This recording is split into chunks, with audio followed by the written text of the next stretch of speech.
우리가 여행을 떠나면 목적지가 있습니다. 그렇지만 우리가 아무리 목적지에 도착했다 해도 그곳은 여행의 끝이 아닙니다. 여행의 끝은 어딜까요? 여행의 끝은 집입니다. 아무리 여행이 좋았어도 집에 돌아와서 딱 샤워를 하고 침대에 누우면 세상 편합니다. 그렇기 때문에 여행의 즐거움도 있지만 그렇지만 우리는 돌아오는 내 집, 내 고향이 있기 때문에 어찌 보면은 더 큰 즐거움을 누릴 수가 있는 것이죠. 여행이 만약에 집이 없고 고향이 없다면 그 여행은 정처 없는 방황이 되고 맙니다. 그렇기 때문에 우리에게 본향이 있다는 것이 그것이 큰 축복입니다. 우리가 살면서 고향 혹은 본향이라는 것이 있지만 그렇지만 가만히 살펴보면 우리는 존재하지 않는 것에서 어머니 뱃속에서 이제 이 씨앗이 되어서 이 세상에 나오면서 존재하게 되었기 때문에 우리의 근본적인 본향은 사실은 존재하지 않는 것입니다. 그런데 그것을 이해하지 못하기가 힘든 이유는 우리가 세상을 살아가는 육신을 입고 만지고 느껴야지만 그것을 인식할 수 있기 때문입니다. 그래서 때로는 우리의 인생을 여행이라고 표현을 합니다. 이 세상을 살아가는 모든 것이 정처 없는 여행이었다가 다시 죽음은 없어지는 것이 아니라 맨 처음 무존재로 시작했던 내가 다시 돌아간다라고 표현을 합니다. 그래서 제가 어렸을 때 들었던 그 노래 중에 최유준 씨의 그 하숙생에 보면은 인생은 나그네 길 이렇게 하면서 부르는 거 있잖아요. 그러니까 인생은 나그네 길이 맞는 것 같아요. 그 표현이 참 아주 잘 표현한 것 같습니다. 인생은 정처 없는 여행처럼 살아가다가 다시 무언가 어디로 가는데 보이지 않기 때문에 그것을 알 수 없는 것이죠. 그런데 그리스도인들의 축복은 무엇인가? 우리는 보이지 않으시는 하나님, 우리 육신의 눈으로 보지 않으시지만 세상을 창조하신 하나님의 손으로 우리가 존재하게 되었고 결국은 우리가 사라지고 없어지는 것이 아니라 하나님께로 돌아간다는 것을 우리는 알고 있습니다. 그래서 우리의 본향은 하나님이십니다. 조금 더 표현하자면 하나님의 나라라고 부르는 것이죠. 하나님은 이 땅을 만드시고 다스리시는 하나님이십니다. 그래서 하나님께서는 이 땅의 공간 속에 들어오실 수는 있지만 이 공간이 하나님의 존재 공간은 아니십니다. 하나님은 이 모든 만드신 것 겉에 계신 분이시지 하나님은 이 안에 계신 분이 아니십니다. 그런데 그런 하나님이 죄를 짓고 하나님을 인식하지 못하고 하나님 앞에 구원받지 못하는 것에 대하여서 죄로 말미암아 이제 이 땅에서 영원한 하나님의 생명 가운데 거하지 못하는 것을 하나님께서는 우리를 긍휼히 여기시고 영원하신 하나님이 이 땅에 들어와 주셨습니다.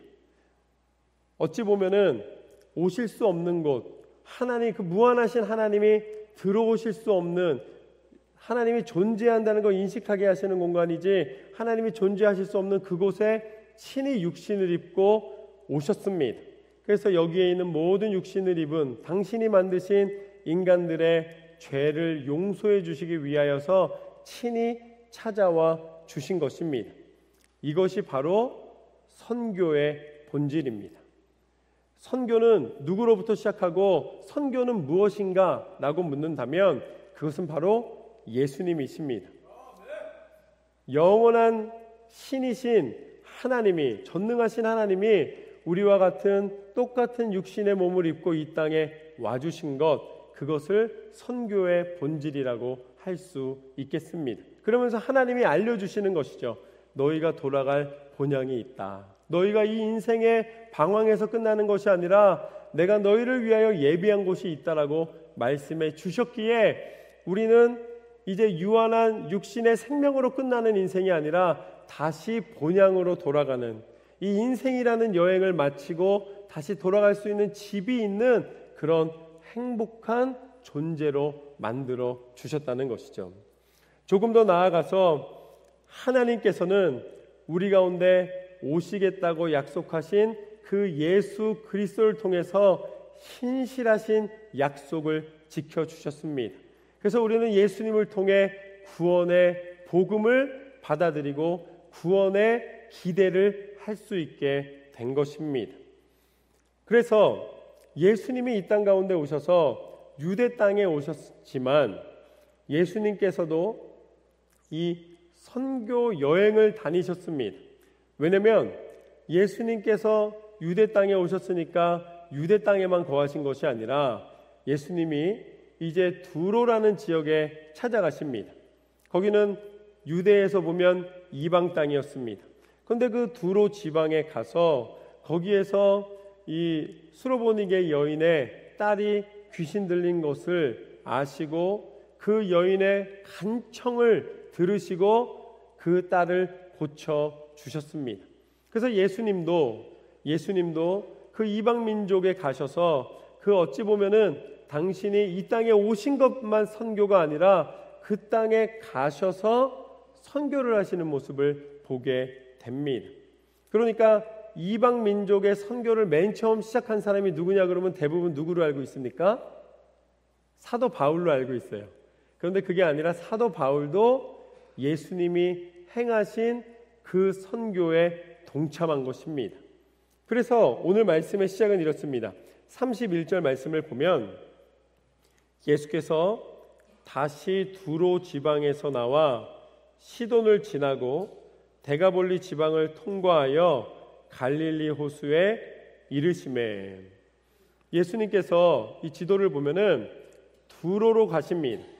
그런데 그 두로로 가셨다가 이제 다시 갈릴리 지역 이스라엘로 돌아오셔서 이제 그곳에서 거하신 것이 아니라 두로에서 다시 돌아오시는 여정을 더 멀리 도십니다. 그러니까 두로에서 더 북쪽에 있는 해안 도시인 시돈까지 올라가십니다.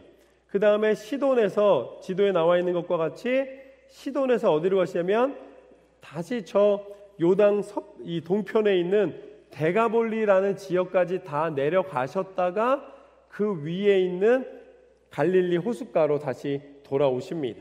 그때 한 사건이 벌어집니다.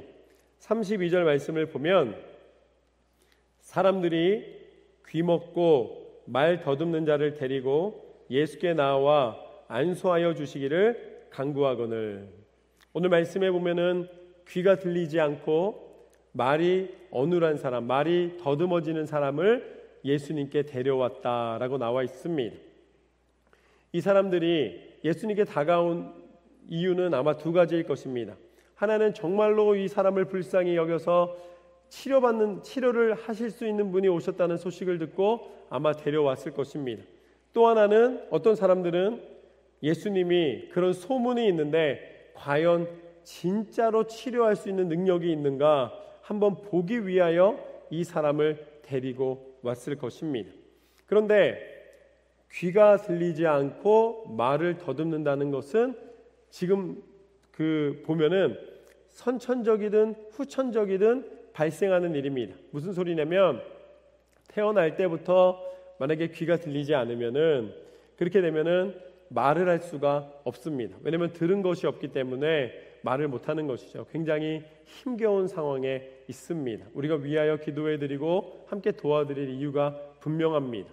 그리고 또 하나는 후천적으로 귀가 들리지 않는 경우에도 자기 소리가 분간되지 않기 때문에 자기가 올바른 발음을 하고 있는지 분간하기가 쉽지 않습니다. 그래서 점점 말이 더듬어지고 어눌해지게 되는 것이죠. 그래서 선천적이든 후천적이든 귀가 잘 들리지 않는다는 것은 굉장히 큰 연약함입니다. 그것 때문에 말을 잘 할 수가 없게 되는 것이죠. 그래서 예수님이 어떻게 해주시는가? 33절 말씀에 보면은 예수님께서 33절 보면 예수께서 그 사람을 따로 데리고 무리를 떠나사 손가락을 그의 양귀에 넣고 침을 뱉어 그의 혀에 손을 대시며. 지금 이 남자가 사람들에게 끌려온 것도 사실은 기대 반 또 한편으로는 강제반이었어요. 자기가 꼭 오고 싶다는 표현을 못하니까 일단 온 거예요. 이제 이끌려서. 그랬는데 예수님이 그 앞에서 조금 이제 뭔가를 행하시기 위해서 조용히 그 사람만 따로 무리해서 떨어뜨려서 데리고 가십니다. 그러시더니 예수님이 어떻게 하시는가? 34절 말씀을 보면 하늘을 우러러 탄식하시며 그에게 이르시되 에바다 하시니 이는 열리라는 뜻이라. 할렐루야. 그 남자를 향해서 당황하고 있는 그 남자에게 에바다 하고서는 예수님이 외쳐주셨습니다. 제가 볼 때는 예수님이 세게 외쳐주셨을 것 같아요. 예수님의 그 열심이, 예수님의 그 사랑이 그냥 에바다 그러진 않으셨을 것 같아요. 에바다 그러셨을 것 같아요. 그랬더니 어떻게 되는가? 35절 말씀해 보면 그의 귀가 열리고 혀가 맺힌 것이 곧 풀려 말이 분명하여 졌더라. 할렐루야. 그의 귀가 열렸습니다. 그리고 그의 혀가 분명하여 졌습니다. 이것이 하나님이 그를 치료하여 주시고 그에게 모든 것을 회복시켜 주시는 은혜가 증거된 것입니다. 하나님의 능력인 줄로 믿습니다. 이것이 오늘 말씀의 첫 번째 교훈입니다. 귀가 열리고 말이 분명해졌다. 귀가 열리고 말이 분명해졌다. 이 남자를 맨 처음에 묘사할 때 뭐라고 묘사했습니까? 귀가 들리지 않고 말을 더듬는 사람이라고 묘사했습니다. 그런데 예수님이 어떻게 하셨습니까? 먼저 귀에다가 손을 대시고 그 다음에 혀에다가 침을 바르셨습니다. 그랬더니 에바다 외치셨을 때 어떻게 됐습니까? 귀가 열리고 혀가 풀렸더라. 말이 열렸더라. 할렐루야. 세 번 다 동일합니다. 먼저 무엇이 열렸습니까? 귀가 열렸다. 귀가 열렸다는 것이죠. 들어야 합니다. 들려야 말할 수가 있다라는 것이죠. 듣지 않고서는 말할 수 없다라는 것입니다. 귀가 열리고 혀가 풀렸다는 것입니다. 하나님의 말씀을 들었을 때에 그 말씀의 능력이 우리 입술을 통해 선포되게 됩니다. 그런데 우리가 듣지 못하는 것도 있지만 한편으로는 듣지 않는 것도 있는 거예요. 우리가 성경을 읽을 수 있지만 읽지 않는 것은 그것은 내 스스로가 영적인 언어와 영적인 은혜를 스스로 취하지 못하는 그런 것입니다. 그래서 우리는 먼저 말씀의 능력에 사로잡혀야 될 줄로 믿습니다. 그런데 내가 믿음이 있다 하고 내가 신앙의 삶을 살아간다 할지라도 또 말씀을 읽기도 합니다. 그런데도 불구하고 세상적인 삶을 살아요. 그것은 왜 그렇습니까? 그것은 영적인 귀로 하나님의 말씀을 듣는 것이 아니라 여전히 세상적인 문자로 그 말씀을 듣기 때문에 그렇습니다. 그것을 내 기준, 내 판단으로, 내 임의로 나를 위하여서 그 말씀을 사용할 때 결국은 그런 일이 벌어지는 것이죠. 하나님의 영적인 말씀을 읽고도 그 말씀을 문자 그대로 세상적인 방법으로 받아들이게 되면 결국은 입술에서 영적인 하나님의 능력이 나타나지 못합니다. 그러니까 하나님의 말씀을 영적인 귀를 열어 들어야 되고 있는 그대로 들어 채워서 그 안에 순종의 마음으로 행할 때에 하나님의 은혜가 나타나게 되는 것이죠. 그래서 로마서 8장 5절과 6절 말씀을 보면 육신을 따르는 자는 육신의 일을, 영을 따르는 자는 영의 일을 생각하나니 육신의 생각은 사망이요 영의 생각은 생명과 평안이니라. 우리가 영적인 귀를 열어서 영적인 말을 해야 되는 것은 해도 되고 안 해도 되는 선택의 문제가 아니라 이것은 우리의 존재의 근원으로 돌아가는 영원한 생명과 연결되는 너무나 중요한 것입니다. 여러분에게 영적인 귀가 열어지시기를 주님의 이름으로 축원합니다. 하나님의 말씀이 들리고 그 말씀을 받아들이고 내 안에 충만한 말씀이 여러분의 입술을 통해 세상 가운데 선포되게 될 줄로 믿습니다. 그렇게 그 귀가 안 들리고 말을 더듬었던 사람을 고쳐 주었습니다. 그랬더니 어떠한 일이 벌어지는가? 36절 말씀에 보면 이렇습니다. 예수께서 그들에게 경고하사 아무에게도 이르지 말라 하시되 경고하실수록 그들이 더욱 널리 전파하니. 예수님이 경고하셨습니다. 절대 말하면 안 된다. 아마 그 입이 열린 사람에게도, 거기 모여있는 사람들에게도 이것을 자랑하거나 아니면 기적에 대한 호기심만으로 채우지 말라라고 이야기했을 것입니다. 그러니까 이것을 단순히 이 대단한 일이 벌어졌다라는, 예수를 만나면 기적을 본다라는 마치 서커스를 보는 것처럼 그런 어떤 이 호기심을 채우기 위한 통로가 아니라, 이것은 예수님께서 진정으로 영혼을 구원하시기 위한 사랑이었으며, 또한 그 능력을 통하여서 그 영혼이 하나님을 만나게 하는 그런 장면이었습니다. 그렇기 때문에 이것을 함부로 말하지 말라는 것입니다. 그런데 사람들은 이걸 견딜 수가 없는 거예요. 이것을 전하지 않고는 버틸 수가 없는 것이죠. 그러니까 오늘 경고하셨음에도 불구하고 사람들이 나아가서 예수님을 믿고 예수님의 능력으로 나음을 입었다는 것을 많은 사람들에게 선포하게 됩니다. 이것이 오늘 말씀의 두 번째 교훈입니다. 입이 열리면 막지 못한다. 할렐루야. 영적인 체험을 하고 예수 그리스도의 복음의 능력 안에 그 응답하심을 경험하게 되면 어떠한 일이 벌어지는가? 내 입술 가운데 복음의 소식이 퍼지기 시작합니다. 예수 그리스도를 통해 나음을 입고 예수 그리스도의 능력을 통해 우리가 새 생명 가운데 거하게 되었노라. 그 선포를 경고해도 선포를 멈추지 못하게 된다는 것이죠. 이것은 이 사람이 보통 보면은 점점 우리는 말을 잘하게 되는 경우가 있는데, 오늘 이 입을 더듬었던 이 사람은, 귀가 들리지 않아서 입을 더듬었던 이 사람은 낳는 즉시로 그의 입이 말을 할 수 있게 되었습니다. 이것은 무엇과 비유할 수 있냐면, 성령 충만함이 임하였을 때에, 성령의 역사가 임하였을 때에 그 사람이 완전히 순간적으로 즉시로 변화되는 역사가 나타나는 것을 말씀해 주시는 것입니다. 저는 예수님을 만나는 역사가 나타나시길 주님의 이름으로 축원합니다. 사도 바울이 그리스도인들을 핍박하기 위하여서 이제 더 많은 사람을 핍박할 수 있는 이 공증을 받기 위하여 다메섹으로 가던 와중에 예수님을 빛 가운데 만났습니다. 그 가운데 예수님의 음성을 들었습니다. 그 가운데 즉시로 그가 변화되었습니다. 그리고 준비하는 기간이 있었습니다. 그리고 사도 바울은 결국은 이방인을 위한 그의 지식과 그의 경험과 그의 이 지혜가 예수 그리스도의 복음의 능력을 핍박하던 자에서 이제는 선포하는 사람으로 변화되는 것을 보게 됩니다. 여러분의 인생 가운데 예수님을 만나야 됩니다. 예수님을 만나게 되면 예수 그리스도를 통하여 허락된 성령의 임재하심을 경험하게 됩니다. 그러면 그 즉시로 내 인생 전체에 세상에 바꿀 수 없었던, 누구도 바꿀 수 없었던 내가 변하는 기적이 나타나게 되는 줄로 믿습니다. 이미 그 기적을 맛보신 분이 계시다면 그 기적을 잃지 마시고, 그 은사를 잃지 마시고 끝까지 하나님 앞에 다시 잠재워진 것에서 깨워 그 역사를 나타내시길 주님의 이름으로 축원합니다.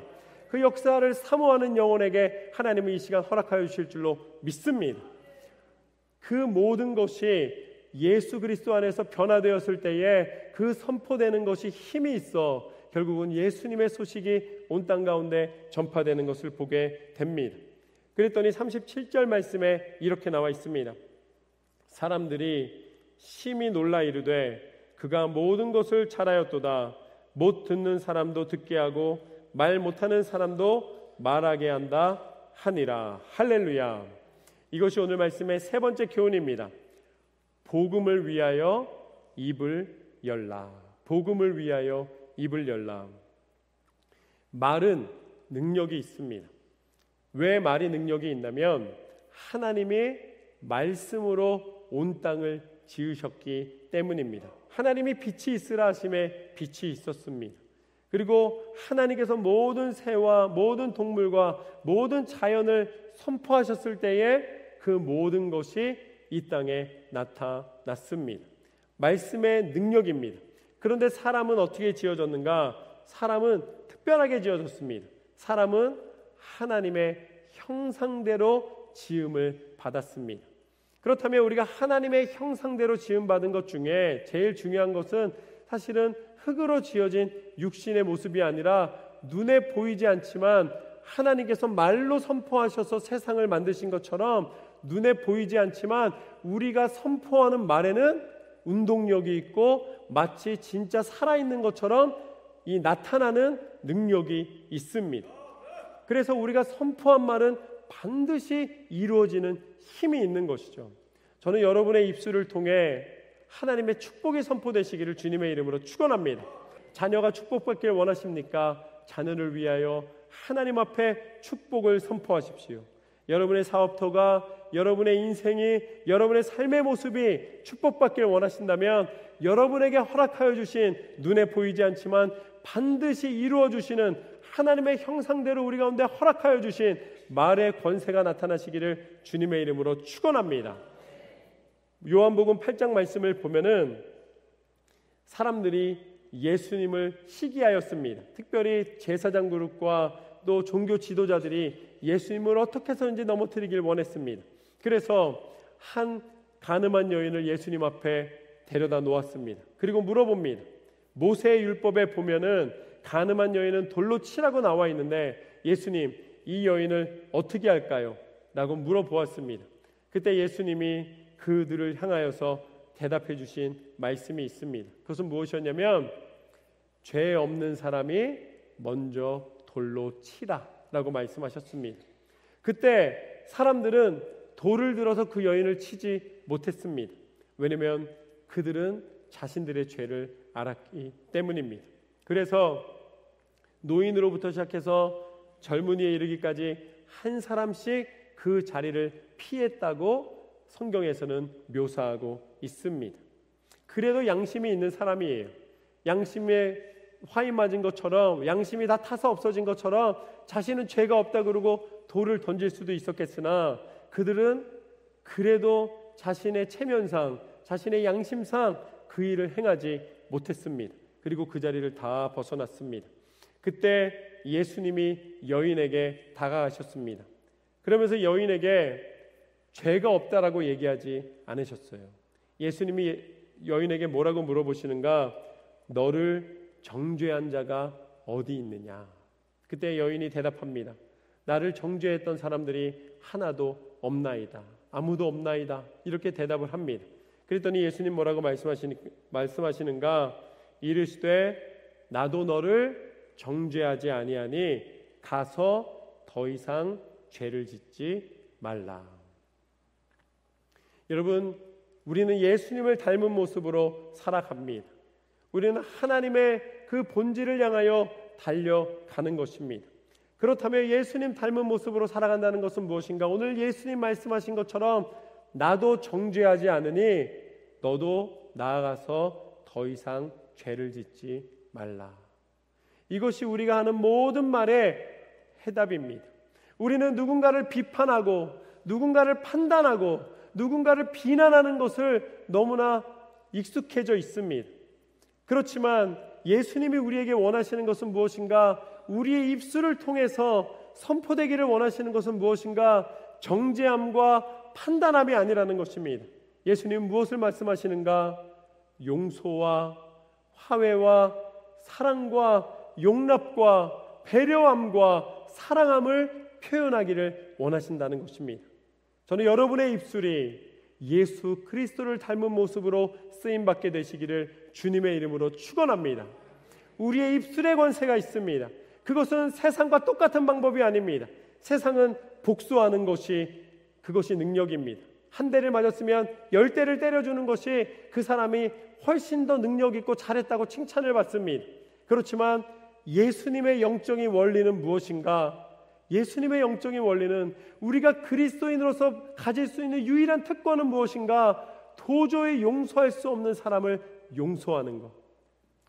도저히 사람들이 생각할 때는 할 수 없다는 그것을 행하는 것. 그것이 예수님을 닮은 모습입니다. 예수님이 이미 우리 가운데 그 일을 행하여 주셨습니다. 하나님은 죽으실 수 있는 분이 아니십니다. 하나님은 죽음이 없는 분이에요. 그런데 하나님이 우리를 사랑하시기 때문에 우리를 대신하여 당신의 생명을 내어주시기까지 영원한 생명의 하나님께서 당신이 그 십자가 위에서 물과 피를 다 쏟으시며 우리가 당할 수 있는 최고의 고통과 이 비참함과 처참함을 당하시면서 십자가 위에서 죽으셨습니다. 그것은 우리를 위하여 도저히 행할 수 없는 것을 행하여 주신 것입니다. 그것을 통하여 우리의 참혹한 죄를 씻어 주셨습니다. 그리고 그 죽음으로 끝나지 않으셨고 예수님께서는 다시 부활하셨습니다. 이제 우리의 삶이 다시 소망을 갖는 이유는 예수님이 부활하셨기 때문입니다. 예수님의 부활에 동참할 수 있는 그 권세를 허락하여 주셨습니다. 예수님의 이름을 믿기만 하면 그 집에 구원이 이르리라. 예수님의 이름의 권세를 통하여 우리를 구원하여 주시고 이제는 우리가 세상에서 방황하다가 영원히 없어지는 존재가 아니라 다시 우리를 부르신 그곳 하나님께, 그 하나님 나라에 우리를 불러 인도하여 주신다는 것, 우리는 고향이 있는 행복한 여행자들입니다. 이 인생이라는 여행을 즐겁게 살아갈 수 있는 이유는 우리가 돌아갈 하나님이 계시기 때문입니다. 여러분의 인생 가운데 그 은혜를 허락하신 하나님 앞에 날마다 감사하며 힘을 내십시오. 그리고 끝까지 승리하시는 삶을 살아가시기를 주님의 이름으로 축원합니다.